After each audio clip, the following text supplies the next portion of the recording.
talk about this page 2, which is what you need to be able to do. Okay, and that is to create segments that are a specified or fixed length. And so here's how to do that. Okay, we're going to start with a single point. And what we're going to do is we're going to translate this point. We're not going to deal a whole bunch with translations and transformations in this class, but we are going to, for this assignment, and any others where you're specifically asked to find given lengths. All right, so if you leave your the point that you just selected or created, leave it highlighted and go up to this transform dropdown and select translate. What translate does is it's going to create a new point that's a specific length away from the original at a specific angle from the original. So here we want a 3 centimeters, so we'll change the distance to 3 centimeters. And the fixed angle is based on an angle rotation. Angle rotations will begin at the far right. So the x-axis of a coordinate plane would be 0 degrees, and you'd rotate counterclockwise. So right now, the angle that this would translate is 90 degrees. So if you started at the positive x-coordinate on an x-axis or on a coordinate plane, and you rotated 90 degrees in counterclockwise, you get a point that's directly above. We don't want our new point to be directly above. And so what we wanted is we want it to be directly to the right. So go ahead and just change that fixed angle to 0 degrees. And that will put it, and you can see here it created it right there at directly to the right of this, and hit translate. And now you have that new point. If you select the original point as well and hit Control L, you've created a segment, and if you measured that, you would see that it's exactly the length of 3. And if we just repeat this with lengths of 5 and 9, so we have a point for 5 and a point for 9. And if I highlight my point, transform, select translate, change this to 5, leave our fixed angle at 0 degrees so it's directly to the right, select our original point, hit Control L to create your segment.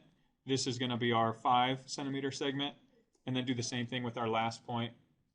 Create a point and select it, transform, translate. We want this one to be 9 centimeters at 0 degree, translate. It creates that second point. When you connect it here using Control L, you now have your 9 centimeter side.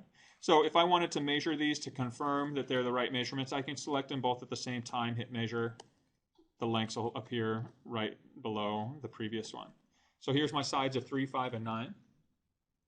All right, now that's just setting it up. Okay, what you then want to do to create your triangle is you want to begin with the longest side. Okay, so I'm going to take the side that was 9 centimeters. And what you want to do is you want to create a segment off of each endpoint that's these given distances, 3 and 5. And the way that you're going to do that is you'll select the endpoint. You're also going to select one of the distances. By selecting the distance, you're going to tell tell SketchPad that you want to create a circle at this selected point with this selected radius. And that's under the construct command, circle by center and radius. So when you hit that, what that means is that any segment you draw from the point E to anywhere on this circle, these are all exactly 3 centimeters from E. And you're going to do the same thing from the other endpoint. If we select the other endpoint, we choose the other distance, 5 centimeters, and we're going to create a circle from this center with this radius by choosing construct, circle by center and radius. And once again, we have a length. This length is 5 centimeters. This length is 3 centimeters. And what do you notice here visually? Can you ever enclose a space with those? No, they're never going to intersect each other. And so this should have been something that you anticipated anyway, because based on the triangle inequality theorem, what do you know about the 2 smaller sides of a triangle? They have to be greater than the third side. Is 3 plus 5 greater than 9? No, so it should make sense that it's not going to intersect. What do you think is going to happen on this, the question number 5 here, with sides of 4, 4, and 8? Where will those points intersect? Here are the 2 smaller sides. Are they greater than the third side? No, in this case, they're exactly equal. So those two sides will meet right at the midpoint, right at the midpoint, or in this particular case, but right at the same point on that longest side.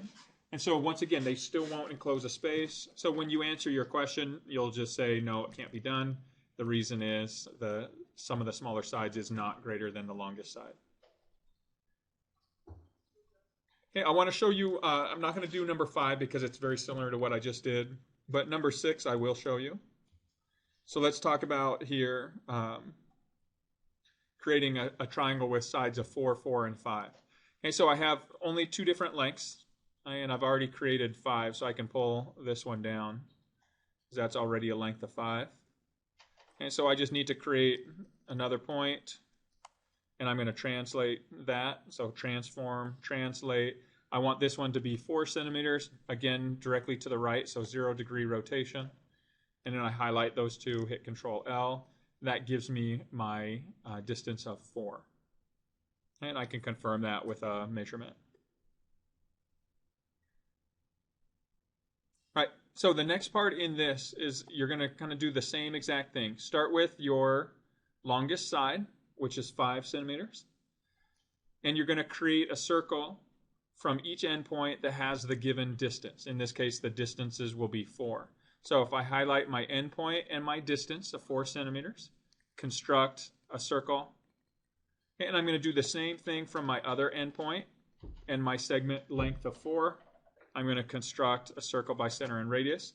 And now notice there's 2 places that you can select for your triangle to create this segment or this triangle with sides of 4, 4, and 5. You can select the intersection above or the intersection below the original line. So I'm going to go ahead and just select the intersection above.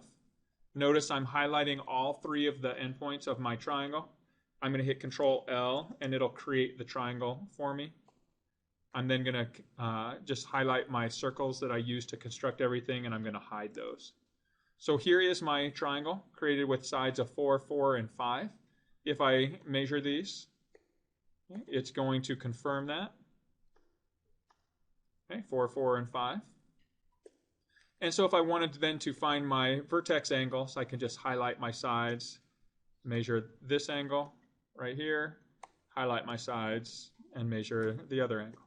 As you would expect, those 2 angles are exactly the same, and these confirm the property that we talked about with isosceles triangles, which is if 2 sides are equal, what do you know about the angles opposite those sides in a triangle? They're also equal. Okay, so angles opposite equal sides are equal. We know that sides opposite equal angles also equal. And so that's the property that you would be seeing by taking those measurements. All right, let's take a look at the next page, which is the other one that has some questions on it. Okay, I'm going to show you 2 ways to complete this. The first way is a little bit more complicated, but it explains things and shows you the way that you would do it by hand as well. The second way is a little bit easier as far as what you actually physically manipulate, but it's based on an understanding of relationships. Okay, so let's talk about the first one. So if we try to follow these instructions and construct an angle that's congruent to angle E at point G, what we would do is go back to that one of the second construction that we did, which was duplicating an angle. And the way that you duplicate an angle is you construct an arc that passes through both sides of an angle. So anytime we construct an arc, we're just going to do a full circle. And so I'm going to change this back to a solid line. So here's our first arc. It intersects our angle here and here. I'll go ahead and label those points. So those are your 2 intersections. Okay, once we construct an arc that intersects our angle at 2 points, we're going to duplicate that arc onto the location where we are duplicating our angle. So we need to take this circle in green, and we need to draw a circle with the same radius from point G. And we're going to do that the same way that we did in the last slide. Select G, select the radius that we want to use for our circle, and then construct circle by center and radius. Okay, the second part of duplicating an angle is we're now going to measure the distance from these 2 arc side intersections. So I'm going to draw it in right here to show, but this is the length that we want to measure, and we're going to measure it with a circle. So if we place our compass tip or the center of the circle at one of these intersections and extend it to the other intersection, what we're going to do to duplicate this length here at this other, the duplicated points intersection, we simply do, again, what we did on these others. We're going to create a new circle whose center is this intersection and whose radius is this radius right here.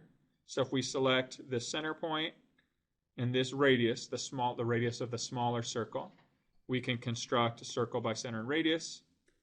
And that intersection, if we connect it back to our original endpoint, is going to be an angle that's duplicating angle E. So the easiest thing to create this angle is I'm just going to go to my segment, my drawing tool, and I'm going to select ray.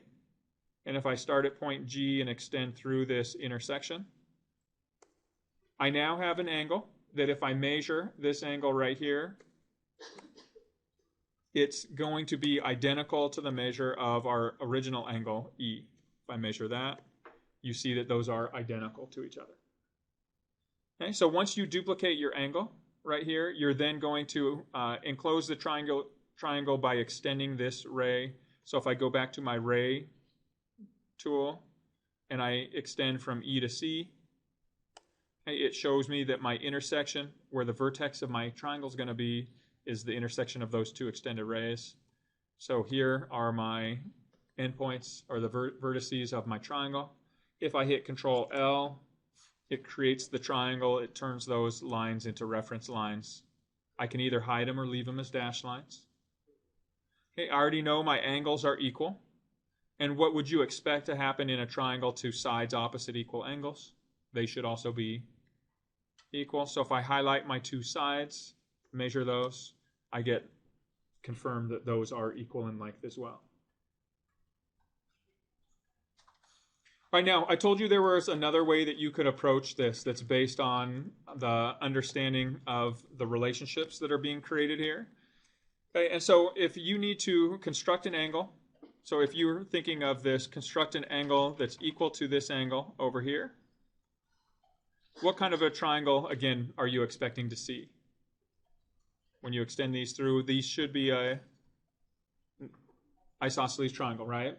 So the other thing, or kind of the next thing to think about, is the one place where you know or the one way you know you can create an isosceles triangle is if you created a circle and then you drew in two radii, you know those radii will be equal.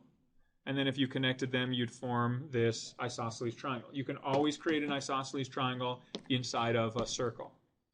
Okay, so using that concept, what we can do is we can think that EG would have to be a chord of this large circle. Okay, and so if we wanted to find where is the center of that chord going to be located, what construction method did we use to find the center of a circle? We took a chord and we did what with it? We found its midpoint, and we drew a perpendicular through that midpoint, right? And that perpendicular is going to pass through the center, and we just repeated that with another chord. Well, we can use that property to complete this construction. If you highlight your base, and you use Control M to find your midpoint, and then keep M highlighted and select that base again, you can construct a perpendicular through there. So here is our perpendicular bisector. And so all you'd have to do to create your figure is construct a ray from point E, just extend EC, and then just intersect or connect this intersection of the perpendicular bisector and that angle with point G. And then once again, when you highlight these 3 points and hit Control L, you've created your isosceles triangle. So that's the easier construction. It's just based on the properties, to be familiar with what properties make this true. And then if you measured the angles and measured the sides opposite those, you're going to find that property that we've already discussed, which is in a triangle, sides opposite equal angles are equal, and angles opposite equal sides are equal.